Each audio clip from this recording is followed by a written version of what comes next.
இப்போ நம்ம ஒரு பெரிய பிரபஞ்சத்துக்குள்ளே தான் வாழ்ந்துட்டு இருக்கோம். இப்போ நம்ம வாழ்கிற பிரபஞ்சத்தில் மொத்தம் 8 பிளானட்ஸ் இருக்குது அப்படின்றது நம்மளுக்கு தெரியும். இந்த பிரபஞ்சத்தில் இருக்கிற அந்த 8 பிளானட்டுமே தனித்தனி மர்மங்களை அடக்கி வச்சிருக்கு.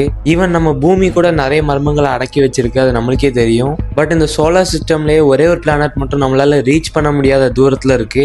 அண்ட் அந்த ஒரே காரணத்தினால அந்த பிளானட்ல உள்ள மர்மங்கள் அதிகரிச்சுட்டே தான் போகுது. இப்படி சயின்டிஸ்டே மண்டையை குழப்புற அளவுக்கு இருக்கிற அந்த ஒரு பிளானட் தான் நெப்டியூன். இது நாலேஜ் சீரீஸ் எபிசோட் 6 அண்ட் இன்னைக்கு நம்ம பார்க்க போறது தான் dark side of Neptune. Neptune, அதாவது இதை ப்ளூ ஜெயண்ட் அப்படின்ற பேர்லையும் கூப்பிடுவாங்க. நெப்டியூனோட அட்மாஸ்பியரில் மீத்தேன் இருக்கிறதுனால தான் அந்த ஹோல் பிளானட்டே ப்ளூ கலரில் இருக்குது அப்படின்னு சொல்லிட்டு 170 இயர்ஸ் முன்னாடியே கண்டுபிடிச்சிட்டாங்க. பட் நம்மளால் அந்த இடத்துக்கு போய் ரிசர்ச் பண்ண முடியாத ஒரே காரணத்தை நான் இன்ட்ரோலேயே சொல்லிட்டேன், அந்த டிஸ்டன்ஸ் தான்.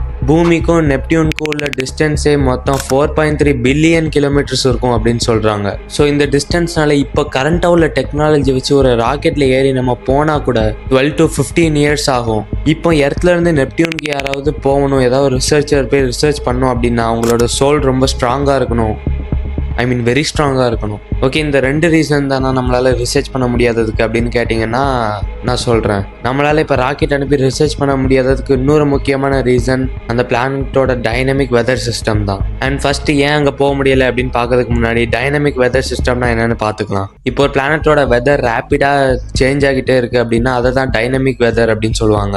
ஃபார் எக்ஸாம்பிள் சொல்லணும்னா இப்போ வெயில் அடிச்சுக்கிட்டே இருக்க போது திடீர்னு வெயில் கம்மியாகிறது, இல்லை காற்று வேகமாக அடிச்சிட்டு இருக்க போது திடீர்னு காற்று கம்மியடிக்கிறது, இந்த மாதிரி விஷயங்கள்னால தான் அது டைனமிக் வெதர் அப்படின்னு சொல்லுவாங்க. அண்ட் இப்போ கூட நம்ம பூமியில பாத்தீங்கன்னா வெயில் அடிச்சுட்டு இப்போ திடீர்னு வெயில் கம்மியாகிறது அதிகமாகிறது இந்த மாதிரிலாம் இருக்குல்ல, இதெல்லாம் டைனமிக் வெதர் சிஸ்டம்குள்ளேயே வராது. இப்போ வெயில் கம்மியா அடிச்சுட்டு திடீர்னு அதிகமாச்சுன்னா அது ரேப்பிடா இன்க்ரீஸ் ஆகும், நம்ம நினைச்சு பார்க்க முடியாத அளவுக்கு வெயில் அடிக்கும்.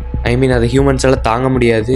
ஓகே, இப்போ நெப்டியூன்ல வெயில் அடிக்குதா அப்படின்னு கேட்டீங்கன்னா வெயில் அடிக்கல, அதுக்கு பதிலாக காத்து அடிக்குது. இந்த ஹோல் சோலார் சிஸ்டம்லேயே நெப்டியூனுக்கு மட்டும்தான் அதிகமாக காத்து அடிக்கிற ஒரு பிளானட் அப்படின்னு சொல்றாங்க.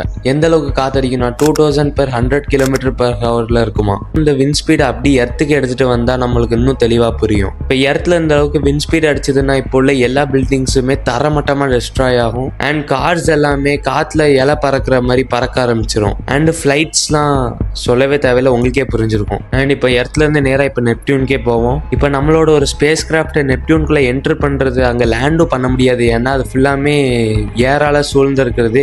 லிட்டரலி ஜூபிட்டர் மாதிரின்னு வச்சுக்கலாமே. ஆனா அங்க உள்ள ஏர் எல்லாமே ரொம்ப கோல்டான ஏரா இருக்கும். அதனால அந்த பிளானட்குள்ளேயே நம்ம ஏர்கிராஃப்டால போக முடியுமா அப்படின்னு கேட்டால் அது கொஞ்சம் ரிஸ்கியான விஷயம் தான். Reason wind speed. அதுக்கப்புறம் சயின்டிஸ்ட் நெப்டியூனுக்கு பக்கத்தில் உள்ள மூன்ல லான்ச் பண்ண அங்கே வச்சு நம்மளால ரிசர்ச் பண்ண முடியுமான்னு பார்த்தாங்க. பட் அந்த மூன்லேயுமே நம்மளால லேண்ட் பண்ண முடியாது, அங்கேயுமே ஒரு பிரச்சனை இருக்கு. பட் அதை தெரிஞ்சுக்கிறதுக்கு முன்னாடி அந்த மூனோட கேரக்டரிஸ்டிக்ஸை பத்தி பார்த்துடலாம். நார்மலாவே நெப்டியூனை சுற்றி மொத்தம் 16 மூன்ஸ் இருக்கும். அண்ட் அந்த மூனை தான் ட்ரைட்டோன் அப்படின்னு சொல்லுவாங்க. சயின்டிஸ்ட் ரீசெண்டாக அந்த மூனை கண்டுபிடிச்சிருக்க போது அந்த மூன் நெப்டியூனோட டைரக்ஷனை தவிர்த்து அதோட ஆப்போசிட் டைரக்ஷனை ரொட்டேட் ஆகுது அப்படின்னு சொல்றாங்க. அண்ட் அதை வச்சு சயின்டிஸ்ட் என்ன முடிவு பண்றாங்கன்னா அந்த நெப்டியூனுக்கு பக்கத்துல உள்ள மூன்ஸ் எல்லாமே நெப்டியூன் கூட ஃபார்ம் ஆனது கிடையாது, அது லேட்டரா நெப்டியூன் கூட ஜாயிண்ட் ஆனது அப்படின்னு சொல்றாங்க. அண்ட் அந்த மூன் இந்த மாதிரி நெப்டியூன் கூட ஜாயிண்ட் ஆனதுக்கு நெப்டியூனோட புவியீர்ப்பு விசை தான் காரணம். அண்ட் அந்த மூன் எர்த்து பக்கத்துல உள்ள மூன் மாதிரி கிடையாது, அந்த மூனே ஃபுல்லா ஃப்ரோசனா இருக்குமா. ஏன்னா அது பக்கத்துல இருக்கிறது நெப்டியூன். பட் அது நார்மலான ஃப்ரோசன் ஐஸ் கிடையாது, அந்த ஐஸ்ல ஃபுல்லாமே நைட்ரஜன் கேஸ் ஃபுல்லா இருக்கும் அப்படின்னு சொல்றாங்க.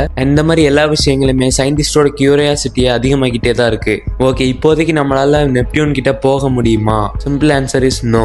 நான் முதலே சொன்ன மாதிரி அதுக்கான ரீசன் எர்த்துக்கும் நெப்டியூனுக்கும் மொத்தம் 4.3 பில்லியன் கிலோமீட்டர்ஸ் டிஸ்டன்ஸ் இருக்கு. அண்ட் அந்த நெப்டியூன்ல லேண்ட் பண்ணதுக்கு எந்த சர்ஃபேஸும் கிடையாது. அண்ட் அதோட விண்ட் ஸ்பீடும் ரொம்ப அதிகமா இருக்கு. அந்த நெப்டியூனோட மூனுக்கு போறதுக்குமே கொஞ்சம் ரிஸ்கியான விஷயம் தான். அண்ட் அதான் சயின்டிஸ்ட் நெப்டியூன் தான் இருக்கிறதுலே நிறைய மிஸ்ட்ரீஸை ஹோல்ட் பண்ணி வச்சிருக்கு அப்படின்னு சொல்றாங்க. பட் உண்மை என்னன்னா நெப்டியூன் எந்த மிஸ்ட்ரீஸையுமே ஹோல்ட் பண்ணி வைக்கல. பிகாஸ் நம்ம இந்த நெப்டியூனையே முழுசா அண்டர்ஸ்டாண்ட் பண்ணல. அந்த நெப்டியூனை பத்தி நம்மளுக்கு கொஞ்சமாச்சு தெரிஞ்சாதான் அதை பத்தி மிஸ்ட்ரீஸே நம்மளுக்கு வரும், அப்படி இல்லைன்னா அதை பத்தி கேள்விகள் வரும். பட் அந்த நெப்டியூனுக்கு நம்ம போகாதனால அதை நம்ம மிஸ்ட்ரீஸ் அப்படின்னு சொல்ல முடியாது, அதை ஒரு அன்னோன் பிளானட் அப்படின்ற மாதிரி நம்ம வச்சுக்கலாம். ஜஸ்ட் ஒரு பிளானட்டோட மூணே இவ்வளவு விஷயங்களை மறைச்சு வச்சிருக்கணும், அப்ப அந்த பிளானட் எவ்வளவு விஷயங்களை மறைச்சு வச்சிருக்கும். ஸோ நாலேஜ் சீரிஸோட 6th எபிசோடு இதோட முடியுது. இந்த பிளானட்டை பத்தி என்ன நினைக்கிறீங்கன்னு கமெண்ட்ல சொல்லுங்க. அண்ட் பாய்.